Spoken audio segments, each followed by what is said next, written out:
अस्सलाम वालेकुम। आज का हमारा टॉपिक है prokaryotic cells and eukaryotic sales. ये क्या हैं, इसके बारे में फ़र्दर डिस्कस करने से पहले आप लोगों से एक छोटी सी रिक्वेस्ट है कि मेरे इस चैनल को सब्सक्राइब करें और लाइक करें और बेल आइकन को प्रेस कर दें। इससे आपको अपकमिंग सारी वीडियोस टाइमली मिलती रहेंगी और आप मुझसे कनेक्टेड रहेंगे। Anyway, basic unit of life है सेल। सेल के बगैर तो सेल डिवाइड ना हो तो बंदे की डेथ हो जाती है। अपनी ज़िंदगी को कंटिन्यू करने के लिए और ज़िंदगी गुजारने के लिए और एंड तक जाने के लिए सेल की डिवीजन होती रहती है। तो बेसिक यूनिट ऑफ लाइफ जो है ना वो सेल है।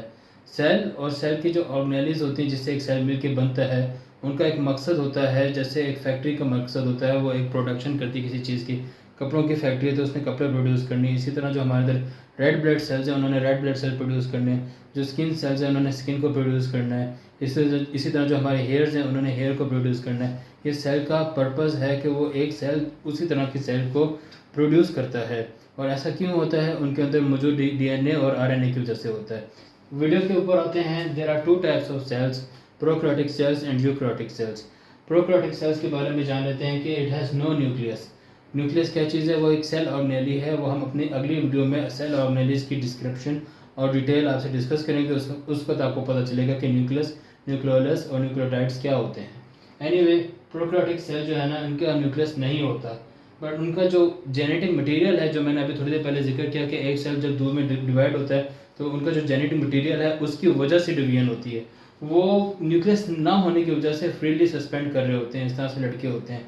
और वहाँ से वो डीएनए भी हो सकते हैं, वो आरएनए भी हो सकते हैं। They are basically single cell microorganisms in bacteria. There are cyanobacteria. और जो बैक्टीरियाज होते हैं ना, जो सिंगल सेल होते हैं, जो बहुत सारे, जैसे हमारी human body trillion of cell से मिलकर बनी है, लेकिन जो बैक्टीरियाज होते हैं, वायरसेस होते हैं, वो सिंगल सेल ऑर्गेनिज होते हैं, ऑर्गेनिजम्स होते हैं। उन सिंगल सेल ऑर्गेनिजम्स को हम प्रोकैरियोटिक सेल्स या प्रोकैरियोटिक ऑर्गेनिजम्स या प्रोकैरियोटिक सेल्स कहते हैं। उनका जो सेल साइज़ है वो 0.1 से 0.5 माइक्रोमीटर होता है, उनका डायमीटर। और the hereditary material can be either DNA और आरएनए। इसका मकसद ये है कि जो प्रोकैरियोटिक सेल्स होते हैं, जब वो 1 से 2 में डिवाइड होते हैं, जो उनका जेनेटिक मटेरियल है, जो उनके ऑफस्प्रिंग से उनको आगे प्रोड्यूस करता है, वो या तो डीएनए हो सकता है या आरएनए हो सकता है, यानी कि दोनों उनमें मौजूद नहीं होंगे। जबकि ह्यूमन सेल्स में या एनिमल सेल्स में दोनों मौजूद होते हैं, लेकिन प्रोकैरियोटिक सेल जो कि सिंगल सेल ऑर्गेनिजम्स होते हैं, उनमें या तो डीएनए होगा या आरएनए होगा जो उनको डिवाइड करता है 1 से 2 में। और अगर वो डिवाइड नहीं करेंगे तो उनकी डेथ हो जाएगी, वो माशरे में सर्वाइव नहीं कर पाएंगे इस एनवायरनमेंट में। The prokaryotic generally reproduce by binary fission, that is a form of asexual reproduction. जो बाइनरी फिशन होता है, बाइनरी का मतलब है दो, उसका मतलब ये है कि एक सेल दो में डिवाइड हो जाता है। उसी तरह की उसकी एग्जांपल ये है कि ये अमीबा सेल है और इसके ऊपर एक बर्ड बनता है, एक एक ओपनिंग बनती है ऐसे करके। जैसे ये मार्कर है, ये एक सेल है, इसके ऊपर जो कैप है वो अलग होके पूरा का पूरा मार्कर बन जाता है। ये है एसेक्सुअल रिप्रोडक्शन का बाइनरी फिशन फिनोमेना। चलें अब हम यूकैरियोटिक सेल की तरफ आते हैं। यूकैरियोटिक सेल में क्या होता है कि it has a proper nucleus and its size ranges from 10 to 100 micrometer. 10 से लेकर 100 माइक्रोमीटर का उनका साइज होता है।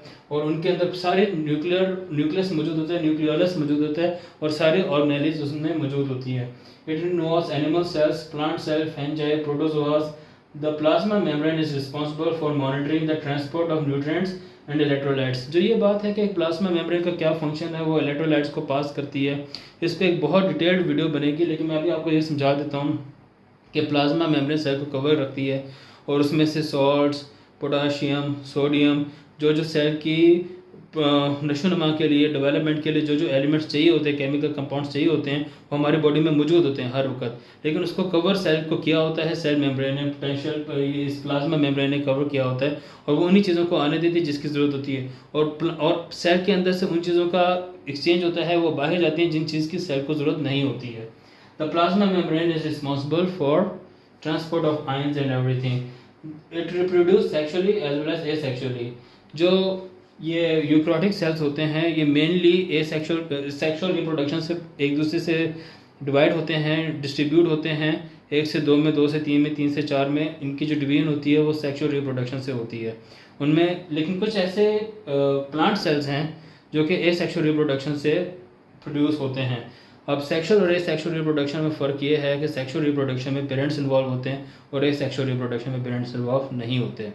हमारा अगला टॉपिक होगा सेल ऑर्गेनेलिस, और मुझे होप है, उम्मीद है कि आप लोगों को मेरी ये वीडियो पसंद आई होगी और आप मेरे इस चैनल को लाइक करेंगे, सब्सक्राइब करेंगे। मैं अगली वीडियो में आपसे मिलूँगा with more content. Thank you, all the best, take care.